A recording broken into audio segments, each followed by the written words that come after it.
The secret of life is to walk into the unknown, not to stay in the known. If you stop in the known, you lose reality. Life is an adventure into the unknown without end. If you were Rembrandt or Picasso, when you finally put your signature on a painting, that meant you were satisfied.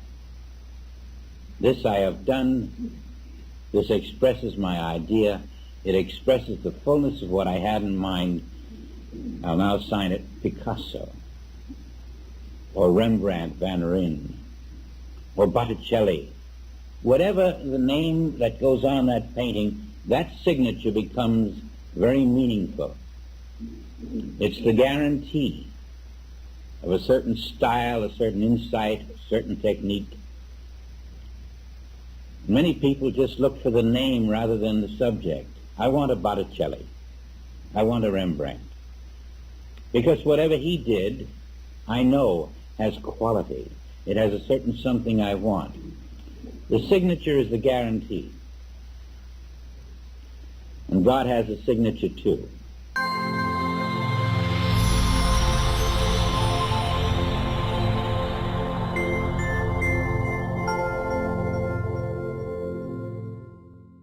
The signature of God.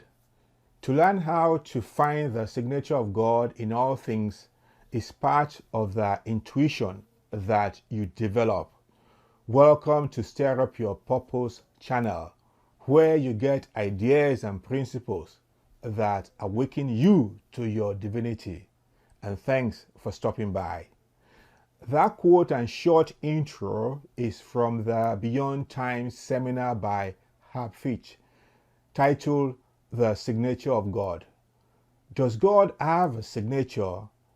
This seminar will answer that question. I've listened to it over and over, roughly about four times, and it is mind-blowing.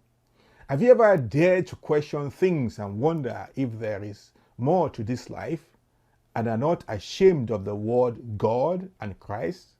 Then I will highly recommend listening to this seminar, and you will surely experience another level of awareness and understanding of the things of God. And if you would like to explore more of the works of Herb Fitch, head over to Mystical Principles website. They have quite a number of his works. The video is in two parts. The first part is about 1 hour, and the second about 30 minutes. Do not forget to leave a comment below if you find the message enlightening. Enjoy. I don't particularly like to start this morning because it means that there's going to be an end. And I really don't ever want to stop. There's something here.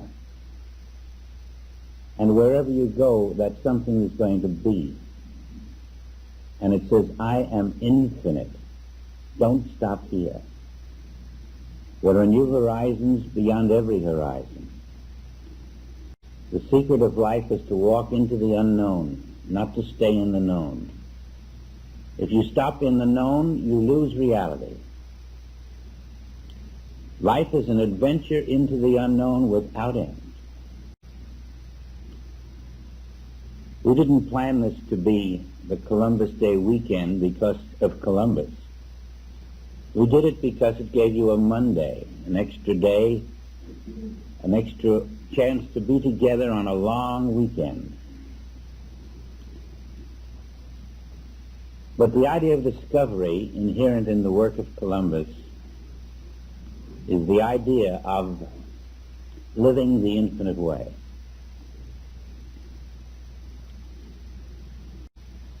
If you were Rembrandt or Picasso, when you finally put your signature on a painting, that meant you were satisfied. This I have done. This expresses my idea. It expresses the fullness of what I had in mind. I'll now sign it Picasso, or Rembrandt van Rijn, or Botticelli. Whatever the name that goes on that painting, that signature becomes very meaningful. It's the guarantee of a certain style, a certain insight, a certain technique. Many people just look for the name rather than the subject. I want a Botticelli. I want a Rembrandt. Because whatever he did, I know has quality. It has a certain something I want. The signature is the guarantee. And God has a signature too. To learn how to find the signature of God in all things is part of the intuition that you develop. Sort of like a mariner at sea. You begin to feel the nature of the water and the wind. Recently in Hawaii, some natives decided to retrace the course of their ancestors. And so they built a ship, trying as best they could to select the identical woods and grasses, and even to build the sails the same way as their ancestors had. They didn't use the conventional modern methods of building. They did it just the way their ancestors would have had to do it. They selected their crew in such a way that only those who had the pride of this ancestry were accepted, with several exceptions. And then they set sail, and they decided that this had to be a retracing of the exact Polynesian voyage without compass, without instruments. And they had to feel the nature of the ocean and the nature of the wind and the nature of the stars. And then when they were somewhere within sight of birds, they would follow the birds, knowing the birds had to go back to land, and eventually they came to precisely the right place. They were following the signature of nature. There is a signature of God in all things if you're looking for it. When we say we want to follow the will of God, it isn't a cold will, a factual will, do this, do that, do the other thing. It's a rhythm.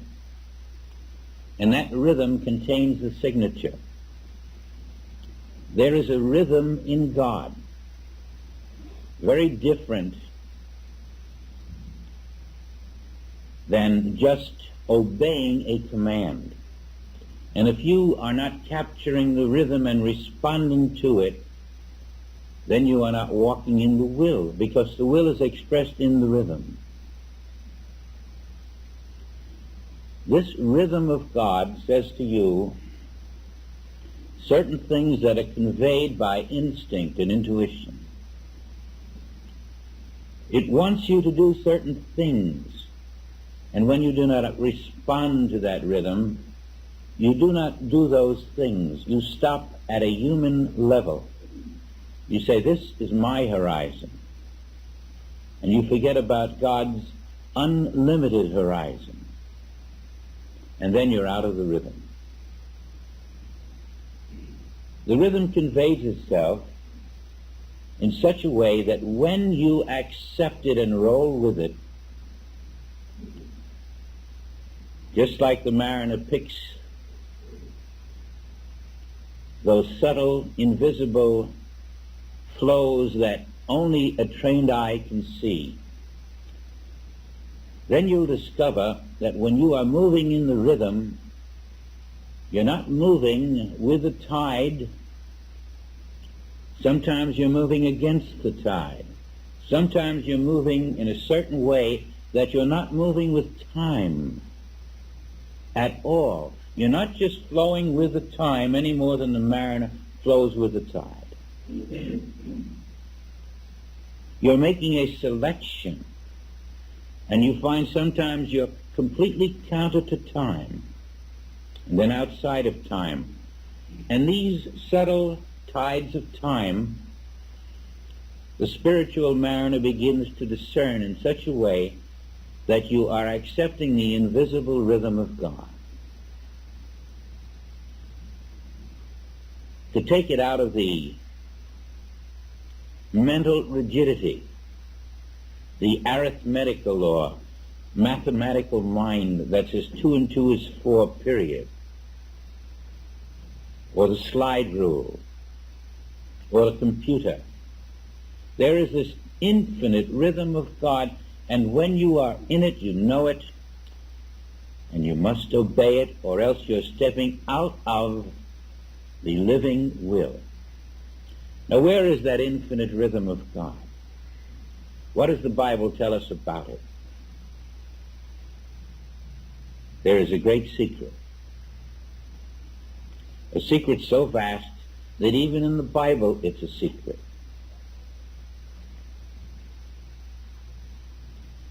If you will go into the garden with Mary, you will begin to see where the secret is kept. And even when something is revealed, something is kept secret. Because the truth is too earth-shaking for man.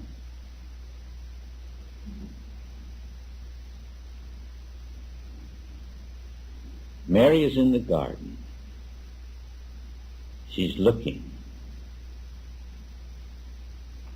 She sees a man. She thinks it's a gardener. He speaks to her. Ask yourself, why does she not know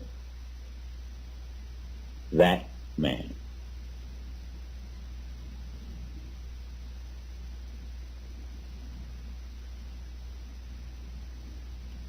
He's not a stranger.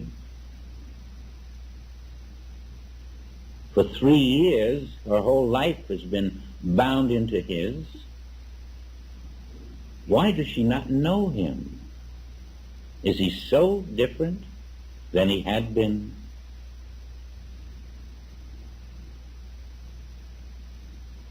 We're not told that in specific words, that he looked so totally different she couldn't believe what she was seeing, but rather she suspected this was a gardener. It's as if your own son, who had lived with you all of his life, passed on, and 3 days later you looked at him and you said to yourself, who is that stranger? What could have happened to have made him so different? And yet there he was, appearing as a man, as a gardener. What was so different about him? Is there a mystery involved there? Do you discern the mystery, or even the nature of it? And it certainly was, because the same mystery continues. I'm looking at passage 20, chapter 20, verse 14 and 15 of John in the garden, after the crucifixion. And when she had thus said, she turned herself back and saw Jesus standing, and knew not that it was Jesus. You would be looking at your own son and saying, who is he? And she was looking at the man who had changed her life and didn't know him. Why didn't they tell us he looked different? Why didn't they tell us that whereas once he was this way, now he was that way? What were they intentionally concealing from us? And why did John, who knew what he was concealing, why did he conceal it? Why was he so vague? We're going to find out. Jesus saith unto her, Woman, why weavest thou? Whom seekest thou? And she, supposing him to be the gardener, said unto him, Sir, if thou have borne him hence, tell me where thou hast laid him, and I will take him away. She still doesn't know, even after he speaks to her. Could you forget your son's voice? Why doesn't she know? Why can't she see? Why can't she hear? What's different? And it's very different because here again, in the same chapter, the 19th and 20th verses, then the same day at evening, being the first day of the week, when the doors were shut, where the disciples were assembled for fear of the Jews, came Jesus, and stood in the midst, and saith unto them, Peace be unto you. There he was. Did anybody know him? Let's see. And when he had so said, he showed unto them his hands and his side. Then were the disciples glad when they saw the Lord, but not until he showed them his hands and his side. He showed them where there had been nails. He showed them where the centurion had pierced his side. Why didn't they know him before that? He must have looked different. Go ahead to the 21st chapter, the 4th verse.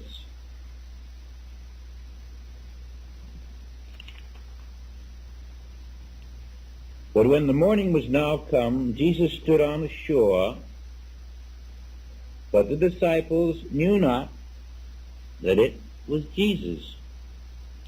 Not only had he reappeared to Mary, not only had he then reappeared to the disciples, but he reappears after the reappearances, and they still don't know him. Is John saying something? Your son says to you, Mother, and you say, Oh, my son. And then he goes away for a minute, comes back, and you say, Who is this stranger?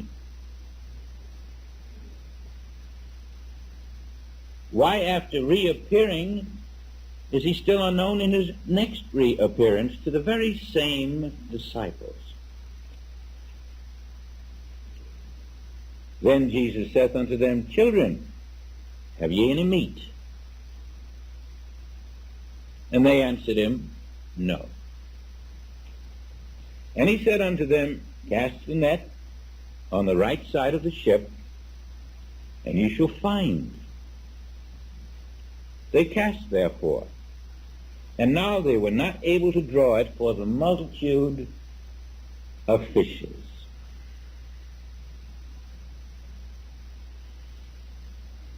In the 7th verse, following this, Therefore that disciple whom Jesus loved saith unto Peter, It is the Lord. John had to tell Peter, That's the Lord. All of this strange mystery of not knowing who this is. And now when Simon Peter heard that it was the Lord,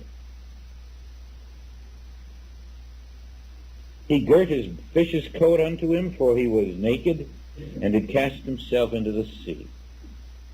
His nakedness, of course, was his consciousness, unaware of the presence of Christ.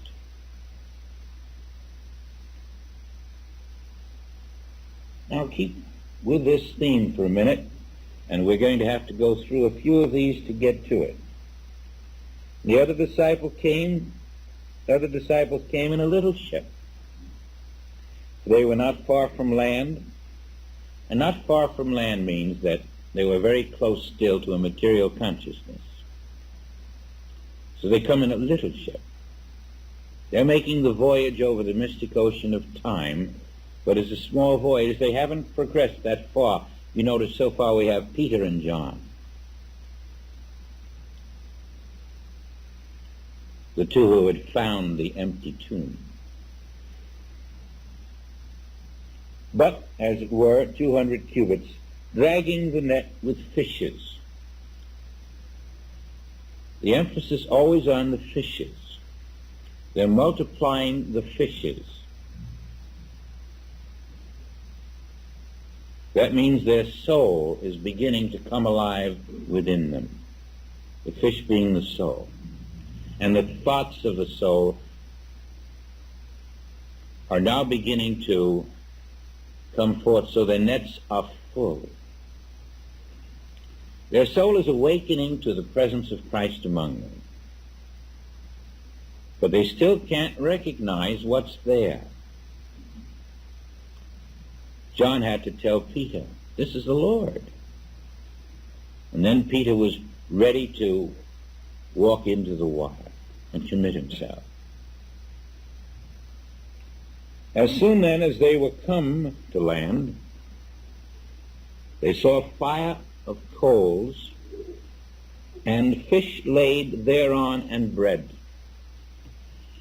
Again, the fish and the bread. And the fire of coals is to fry the fish, to broil the fish. What is John's mysticism? Bread, the first birth. Fish, the second birth. Bread, the birth into time. Fish, the rebirth out of time.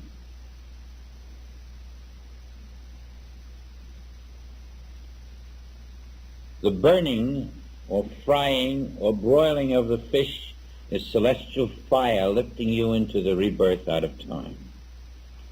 Through the soul, which has been awakened to, like a net, to receive more fishes. He's pointing the way for mankind. You're looking at the signature of God, the will. Be ye reborn.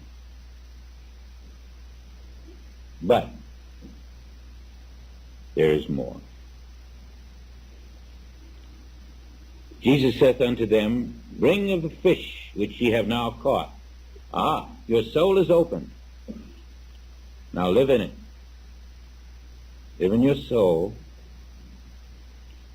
Simon Peter went up and drew the net to land full of great fishes, 153. He wasn't very advanced yet. 153. 1, 5, 3, 9. He hadn't yet reached the 10th level. And you know the 9th is the high spot of this world, the 4th day. The 10th is the first level of soul in the 5th day. He's coming into that, and all the fishes he's caught, 153, are telling you where Peter is. He's between the 9th and the 10th level of consciousness, which is between the 4th and the 5th day, between earth and heaven. He hasn't yet come into the new heaven. The beginning of the new heaven is symbolized by the 10.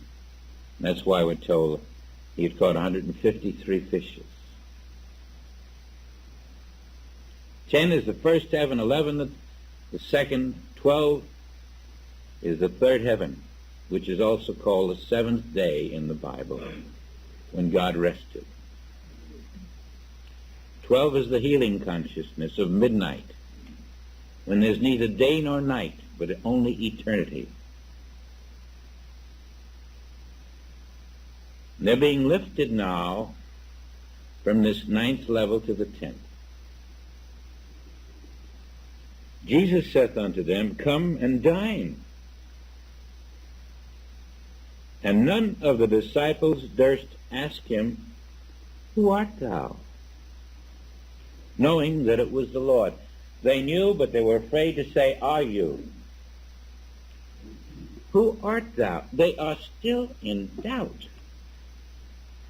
And yet they think they know, but it's like you meet a stranger whom you're supposed to know, and you don't want to say, I don't remember your name, so you just stare, and that's what they're doing.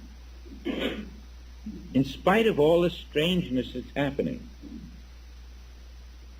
Jesus then come and taketh bread and giveth them, and fish likewise.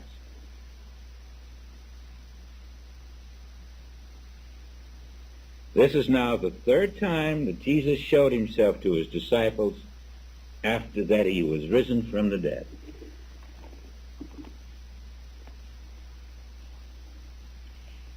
The signature of God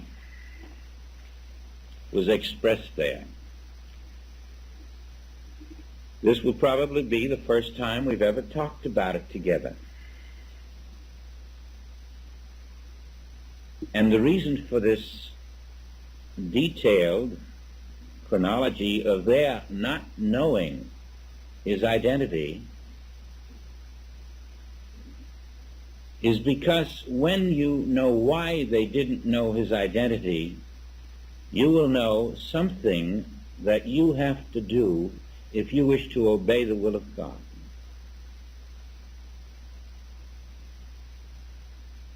You're not always going to be a mortal being on this earth, are you? And science says you're evolving a certain way. But we see a new and different kind of evolution here. An evolution out of mortality is different than science has been talking about. Now, when you evolve out of mortality, out of humanhood, that's the end of being a member of the species called human. And therefore, you must enter a new species. This isn't something we anticipated doing. But we are underlining that it is the will of God. The signature of God invisible in the Bible is that we are being led into a new species. A species so strange that even the disciples could not recognize it. When you move out of mortality, if you move into transition to the 10th degree instead of 153, you will be a new species. Immortality is a new species, and it doesn't look like anything that anyone knows. Even in our innermost visions, when we see what we think we're seeing, we're not seeing the new species, we're seeing our concept of it. That is beyond your horizon, and you must go beyond your horizon. If you do not have a firm foothold in truth, divine truth, you will be frightened. If you have, you will be expectant. You will say, when I move outside of time, I will be prepared to be a new species and yet not be startled by it. I will have to be that one that the disciples were looking at. And I might have to come back and say, put your hand in my side and here are my hands. I'm really the same one. And I'm giving you a visible self so you'll have something to cling to, but I'm not really even the self you're putting your hands into in the side or feeling the hands of me or trying to verify that I am the identical one. That's still a concept. And get the picture now. The invisible becomes a visible human species, a human illusion, and leads the disciples now into the invisible and makes that illusion a little different, a little lesser mortal, but enough so they can still recognize him. But that's not the end. Because, you know, Jesus isn't going to continue walking in the invisible with a hole in his side and nail holes in his hands. But he's taking them from the visible, gently led them into the invisible, showing them still a form so they can get the feel of this is the Lord. But what's the next step? They're going to have to learn to live with the invisible Christ. I go away. If I go not away, the Comforter will not come unto you. You are being led slowly into the invisible of your own new self, the new species of the fifth world.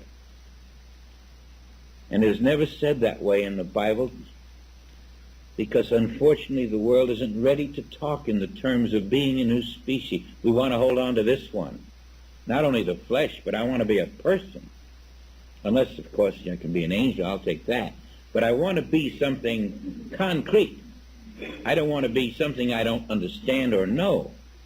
And that's the glory and beauty of the adventure to go into the unknown of your new species without knowing where you're going. And that's why trust is being built on this side of the veil, because there's going to be a long period of trust. Now, do you have the feeling that you can accept that something is going to happen to you that you don't know about, but that you trust what's happening to be the will of God? Are you standing in the way of that evolution from this species to that species? Remember, he did say you must hate your life in this world to find it. You must lose your life to find it. You must lose your species to find your new self. The new man is nothing like this man. And even the word man, as we know it, has no meaning in the fifth world.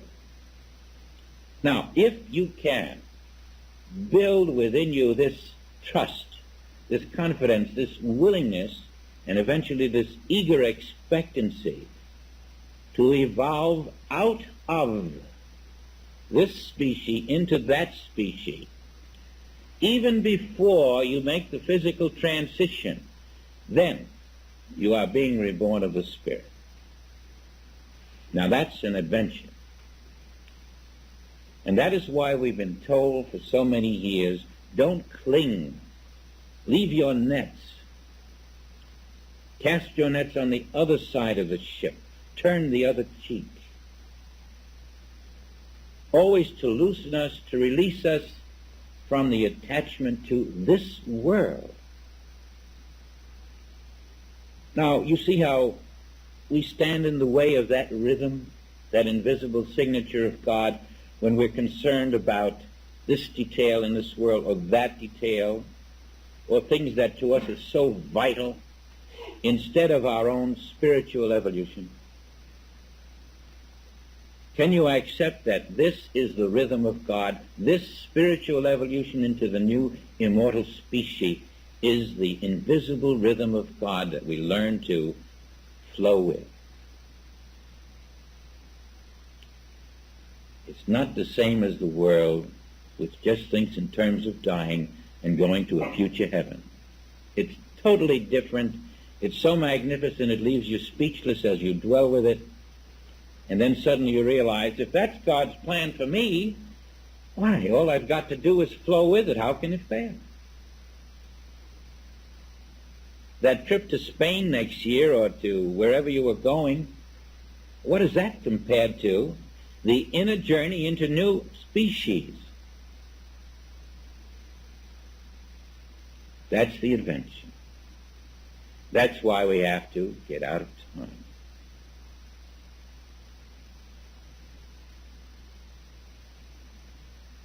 I don't know about you, but I have felt Joel's presence very strongly and very specifically. So specifically that without realizing it, I tucked a copy of The Infinite Way in my briefcase to come here and haven't even used it until last night.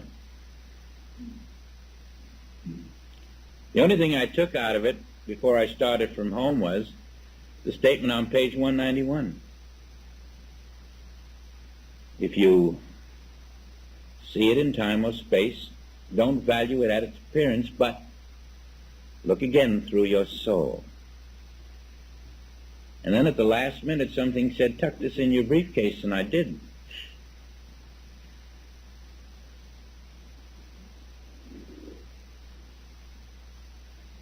And so now, apparently Joel wants me to call to everyone's attention certain things he said, which we read, and they're all in the chapter New Horizon. He picked Columbus Day to make us think about new horizons. But new horizons outside time. And maybe we didn't notice it before, but that's what he was stressing.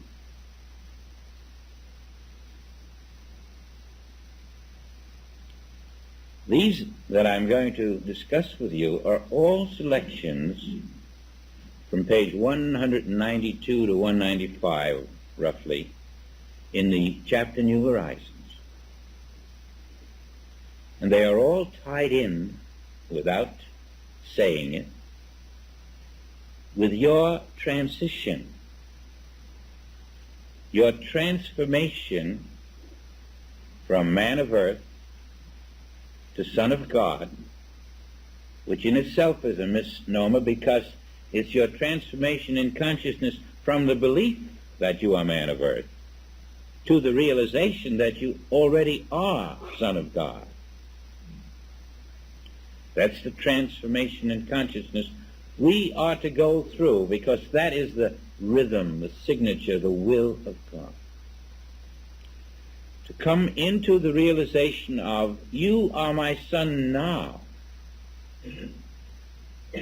And so here's the tides of time, and you are a mariner, and you're saying, time is going the wrong way for me, and I've got to get through time. And you do. You walk over the ocean of time. Or you swim through the ocean of time. But you consciously go in a different rhythm. You go in the divine rhythm which is outside time. You let it take you. Now, if you haven't heard these words with the idea of stepping out of time before, they may have a new significance for you. A universal illusion binds us to earth, to temporal conditions. And that means to conditions in passing time. And here's Joel telling us that the illusion of passing time is where we're bound.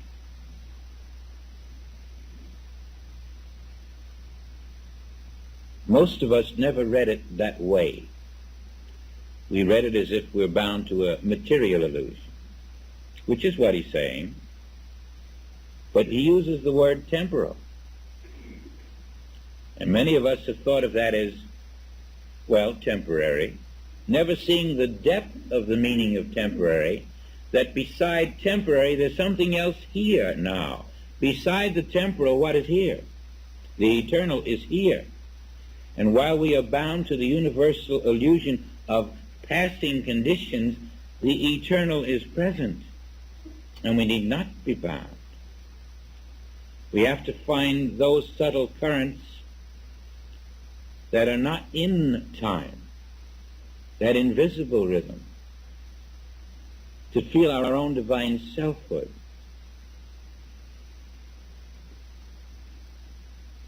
Realize this. Understand this, because only through this understanding can we begin to lessen its hold upon us. Now, when we originally read that, we said only through this understanding, and we said, yes, it's an illusion. We agree. We understand, Joe, it's an illusion. And that's often just about as deep as we got into agreeing with him. We understand, Joel, you're telling us it's all an illusion. And then, that's what we try to remember, it's an illusion. But we weren't able to hold that because certain things in the illusion took control of us.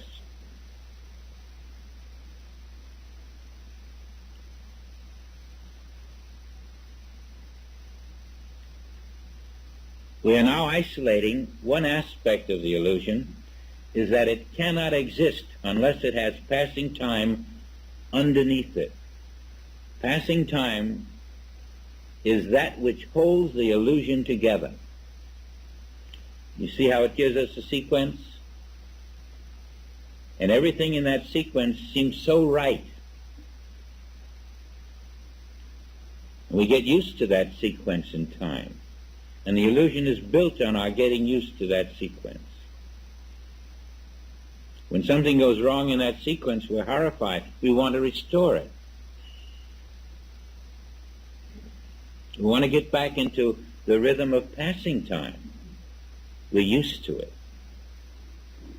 And the rhythm outside time is simultaneity, not sequence.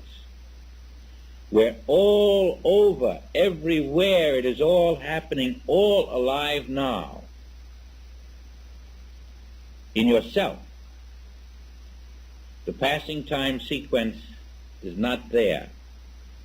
The logic of one fitting right after the other and dovetailing so beautiful is not there. It's all happening now. All of God is now.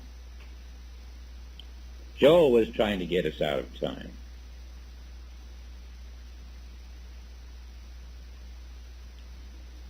The first glimpse into the heaven of here, the heaven of now, is the beginning of the ascension for us.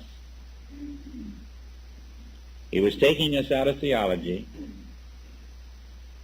Now, passing time doesn't show you heaven here or heaven now.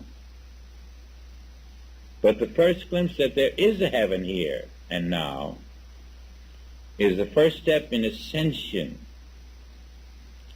Ascension out of this species called mortality.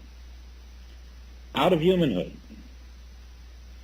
Now, only those who have not caught the rhythm of God are striving basically to make their humanhood better and perfect as the main objective of their lives. And in so doing, in trying to make the conditions of their humanhood better, they are doing the logical mind thing and overlooking that there is a higher way. Like I said, it looks as if, why don't you hit the nail with the hammer? Why do you do it a different way? Well, we're saying that there's no nail to hit with a hammer. The nail is already in. That the perfection is already established, and all you've got to do is ascend to the level where the perfection is, rather than improve the imperfect level.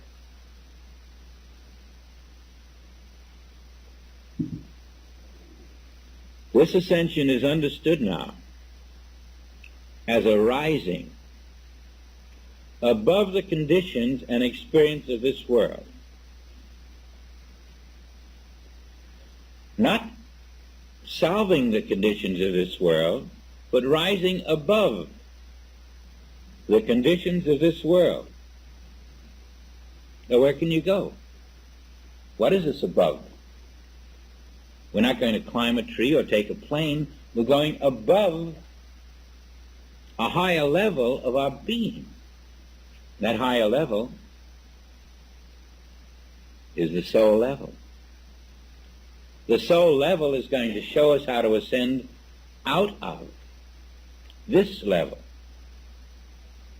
And if you're saying you're not ready for that ascension, then you're not ready for the infinite way. Because that's what it is, ascension out of this level into a higher level. It's ascension out of good humanhood and bad humanhood. It's ascension into immortality now. And that's the new species which our scientific friends are not aware of. And because the world is not aware of it, the world is not moving in the rhythm of God and is losing the power of God, for the power of God functions in the rhythm of God.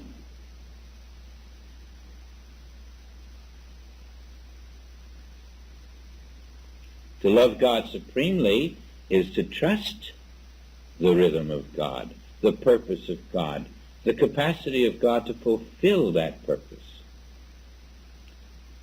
And ultimately the capacity to know that purpose is fulfilled. All we have to do is ascend to where the purpose is functioning in our consciousness.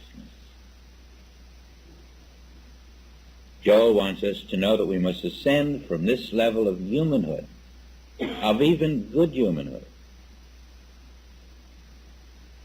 It is the will of the Father that we ascend into immortality as spiritual being here and now before transition. To leave your nets is the same as saying, don't put your emphasis and your focus even on success in this world. Lazarus did pretty good. He wasn't a poor man, but his focus was not on success in this world. His focus was on ascension above the good, successful, wealthy Lazarus that he was. When he emerged into his self from his humanhood, he hadn't lost a thing. He gained the kingdom when he gained his soul. Again, the Master, showing us that he did not want the world and time, was telling us to rise above the world and time, out of the mortal species. And at once this would have frightened us. But now it's the promise. Be ye reborn. Everything is leading us to that awareness which permits us to want more than anything else to be reborn into immortality. Even though we can't see what it is, we don't know what it looks like any more than the disciples did when it stood in front of them. And yet it says, follow me. And they follow. And it says, ascend, and we say, how? I want to ascend. How? Be still.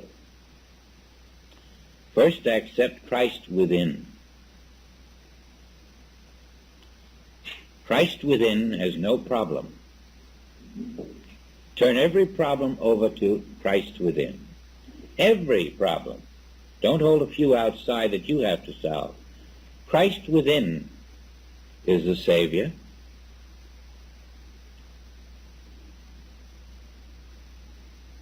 Christ within you must mean that you're fairly large to contain Christ.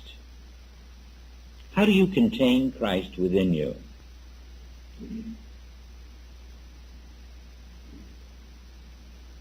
Is there you and Christ?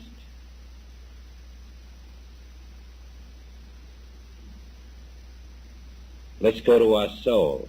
Is Christ within our soul, or we're getting warmer? We'll have to find Christ within you, and you are at this point a living soul. Within your living soul is Christ. Well, what is Christ saying to your soul? Follow me. Christ is saying, even to your soul, come higher. Now, that's where your consciousness should be. And we can go there instantly, just by stepping out of human thought. The minute I step out of thought, there's nothing left here of a human nature. If I can't know with thought that I'm human, then there's no human here. In the absence of thought, I'm beginning to fry that fish. I put it on the broiler. The charcoal is beginning to get warm. You are going to the fish, not to the bread. In you is Christ. In you is the broiler. You dwell there as the invisible self, and then the celestial fires begin to broil the fish. That is how you ascend.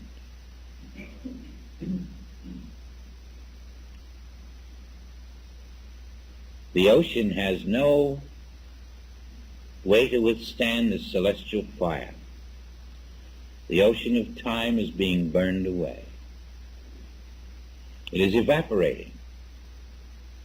And when it does, heaven is where you are. The ocean of time is not there. Heaven is.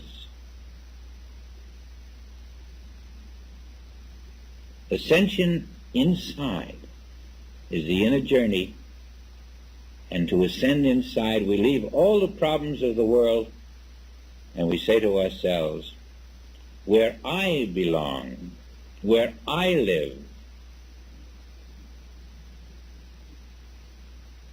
in reality, there are no problems. I'm not going to worry about problems outside of reality. There are no problems in reality.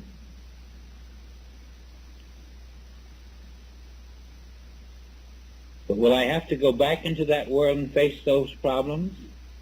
Yes, if you go back into the world without the knowledge of who you are and where you are, without the experience of the invisible spirit, you'll always think you're going back into a world. But with the experience of it, you will learn that you can trust the invisible nature of your own being to dispense with the so-called problems without giving it a second thought. The miracle of celestial fire accepted within yourself dissolves the ocean of time where the problems are. Don't look for the logic of it. You'll never find it. It takes faith to leave the problem and dwell within your own being. And that dwelling within is the step toward ascension. Ascension out of all that is unlike the Father. All these symbols in the Bible are taking us on this inner adventure, beyond the horizons of the mind which see the problems within the boundaries of the mind. We're getting on that inner ship and we're sailing away into reality. It's very real. It's not a game. It's not an escape. It's an escape from unreality.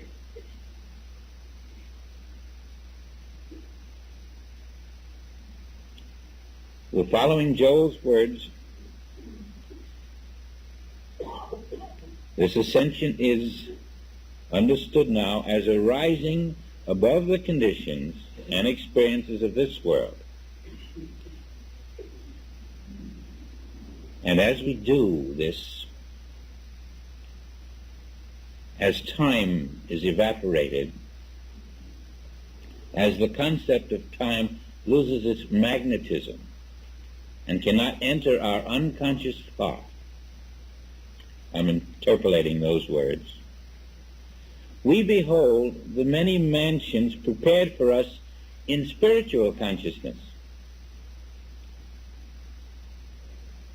in the awareness of reality. Now, this isn't something you can make happen, but you can prepare the stage for it to happen. It isn't a minute or an hour. It's a way of life. And Joel is assuring us that this way of life leads to the awareness of reality. Now, it's so strange to be told that you have to do all this to find reality, when for so many years we thought this was reality. And it isn't reality at all. It's this little 5 cents thing, thinking time is going by,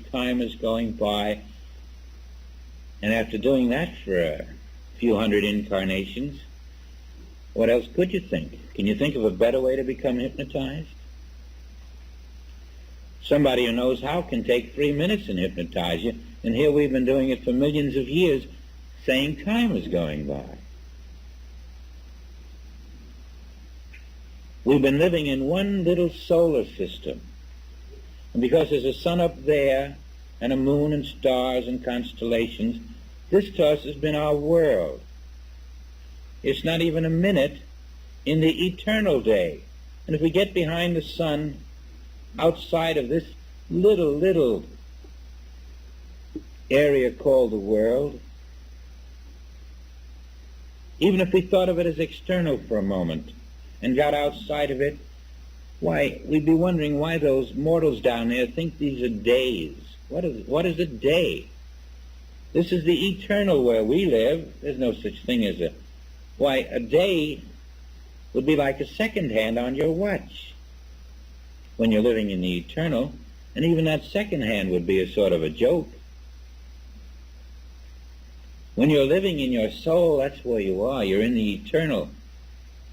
And then the illusion of passing time, a day here and a day there, a sequence of days, that's a little joke, probably a nursery rhyme for a soul looking down here, just to have fun. But it should be that way with us so that we are free of this illusion of the day, the day, the day, and only what the day presents to us. We're slicing our infinite pie down to a crumb, and we're reversing it. And it's going to take a doing and a doing and a doing until you get this rhythm.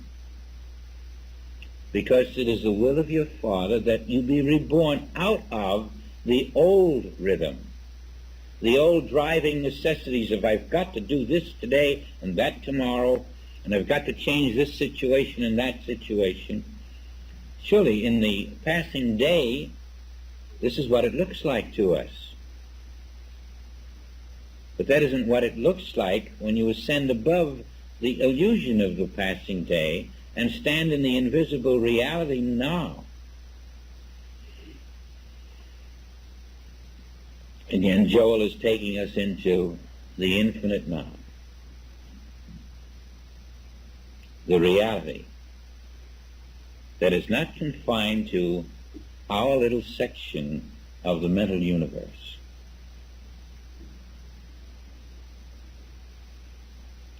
I think he may get a little more specific.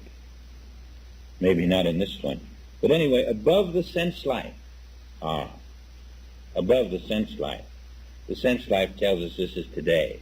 This is this minute. And the only things we have are what? We have this minute. Or some things we left in the last minute that we presume are still here. And all those things we want in the next minute that we're hoping to get. And here above us all, outside of this level, all that we want is heaven here now. The invisible kingdom. Now we could stay in this little dabbling illusion for many more incarnations. Or we could make the momentary sacrifice of laying down our mortal sense and just kind of expect that all that we have will stay with us. And a lot more will be added of a different nature, that our works will become permanent works, not passing works. And you'll find that you have the capacity in yourself to do works of a permanent nature. That everything you do in spirit is going to be permanent, whereas everything you do in the flesh is temporary. By their deeds ye shall know them is the mystical way of saying that when they're doing permanent deeds, they are honoring God supremely. When they're doing temporary deeds, they haven't yet discovered the nature of God. But you see how it is all presented to you, not as a judgment of you, not in criticism, but with a love so complete that it wants you to find yourself so totally that it is willing to overlook 70 times 7 and 70 times 7 again every so-called mistake you might ever make. And the reason it wants you to be perfect is because it is you.